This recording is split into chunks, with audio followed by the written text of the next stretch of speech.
Guys, magandang araw po. Kamusta na po kayo? Sana nasa mabuti po tayong kalagayan sa araw-araw ng ating buhay.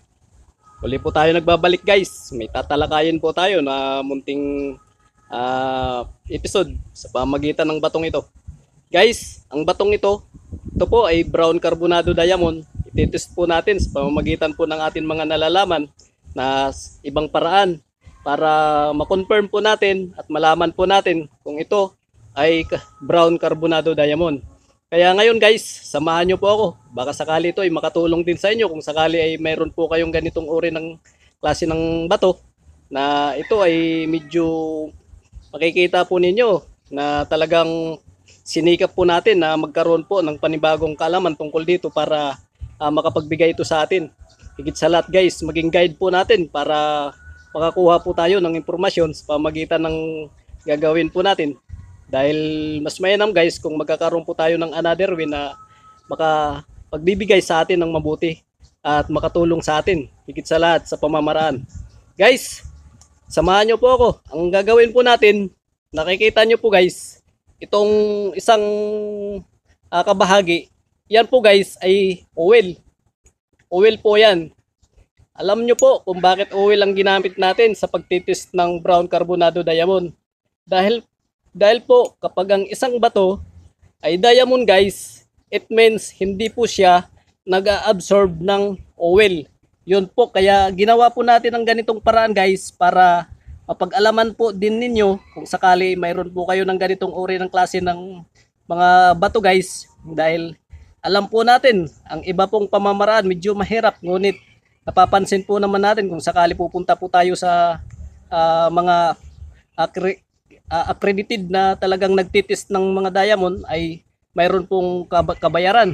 Kaya ang ginawa po natin, nagsaliksik po tayo sa pamagitan ng ibang pamamaraan guys ng pagtitest ng diamond.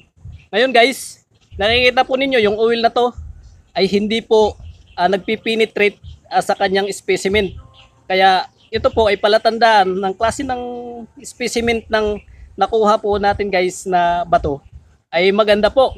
Ibig sabihin ay maganda po ang kanyang conclusion at saka wala po tayong makikita na reaksyon tungkol sa pag-absorb ng oil. Kaya yun po ang napakaganda guys. Ngayon pupunta po tayo dito sa kabilang bahagi.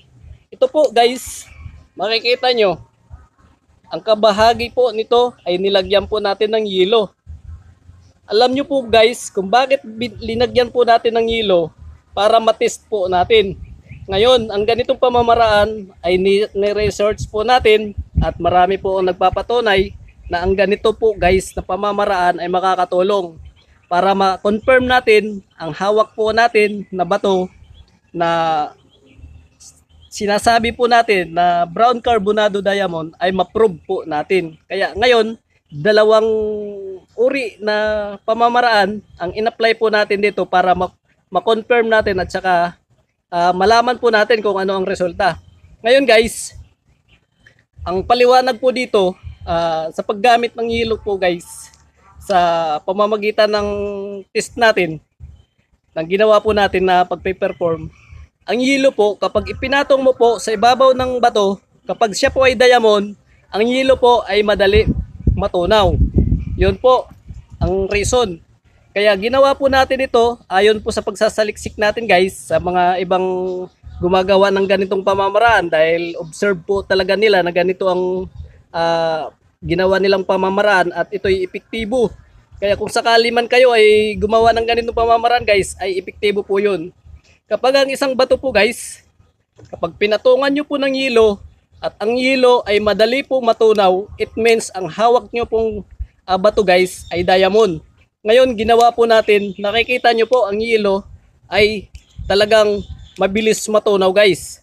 Kaya sa ganitong pamamaraan sana ay makakatulong sa atin at sana ay mapag-alaman po natin at makagawa po tayo ng ganitong uri ng examination guys. At may apply po natin sa ating karunungan dahil ito po ay makakatulong sa atin. Ngayon guys, tatanggalin po natin yung yelo sa ibabaw ng sample natin. Para makita po natin, tingnan po natin kung ano po ba yung specimen at saka ang laman nito ng uri ng klase na hawak natin na brown carbonado diamond. Tanggalin po natin guys. Saglit lang guys ha. Talagang nakakapit yung yelo guys. Oh. Talagang baon yung bato sa yelo dahil sa kanyang melting process.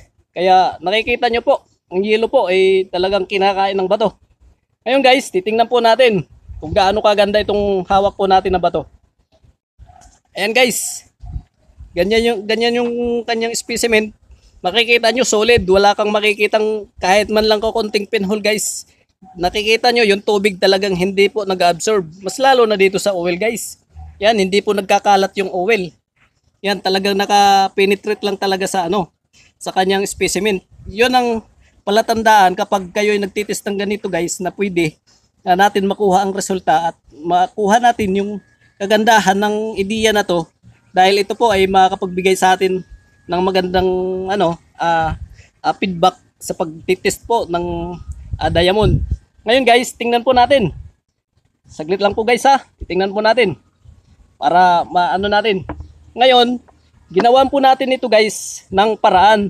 Para masigurado po natin, makonfirm po natin yung hawak po natin na diamond stone. Para ma-confirm po natin, ginawaan po natin ang tinatawag na window test. Nakikita nyo guys, ito yung ginawa po natin na tinatawag na window test guys. Yan. Yan po ang kanyang specimen guys. Napakaganda. Kita nyo, hindi po nag-absorb yung tubig. Talagang napakaganda guys. Yan. Napakaano nito guys, napakatigas at saka napakakinis masyado. Yan. Ayan guys. Ganyan po siya guys. Makikita nyo, napakaganda po. Yan. Napakaganda po kung kanyang specimen guys. Kaya ginawan po natin ng window test para makita po natin kung gaano kaganda ang laman nito guys. Ngayon, pati dito sa gilid guys, ginawan po natin ng paraan para masilip po natin kung gaano po ito kaganda. Yan guys. Yan. Makikita nyo na napakaganda po guys. Talagang itong test natin para ma-confirm po natin yung hawak po natin ay brown carbonado diamond. Dahil ni-research po natin, mayroon kasing tulad po nito guys. Ngayon nasa museum po ng Saudi.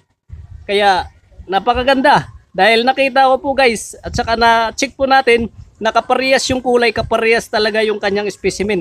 Talagang maganda po. Kaya ngayon nagpapasalamat po tayo na nagkaroon po tayo ng kaalaman at yung mga nakita po natin na bahagi ay sana maging kaparehas po yung resulta dito guys na nakita po natin doon sa Saudi na ganito po yung kanyang kalidad ng brown carbonado diamond. Kaya guys, maraming salamat po. Sana nakakuha po kayo ng kaalaman tungkol dito at nakapagbigay po tayo ng munting suggestion. At sana pag mayroon po kayong hawak na ganito guys, sana mapag-alaman po ninyo dahil ito po ay napakagandang uri ng value guys. Ay brown carbonado diamond po ay napakamahal po. Ngayon guys, ang ano ko po sa inyo, yung binigay po natin ng mga test, sana mapagkunan ninyo ng kaalaman at sana makatulong po tayo o makapagbigay tayo ng ideya para ang atin mga kababayan baka sakali may hawak po ng ganito magkaroon po sila ng pamamaraan at mapagkunan po nila ng halimbawa. Guys, God bless po sa inyo. Sana nakapagbigay tayo ng munting panibagong yugto na naman ng pag-aaral at nakatulong po tayo sa pamamagitan po ng ginawa natin na pagsusuri. Guys, subscribe na lang po ng munting channel natin at saka paki-like na rin po. Sana parati po kayo nandyan. At saka salamat din po sa mga sumusuporta dyan. God bless po sa inyong lahat. Sana pagpalain po tayo ng Panginoon Diyos araw-araw guys. Salamat po. Thank you po ng marami. Sana napagkunan ninyo ng halimbawa yung topic po natin. Thank you po.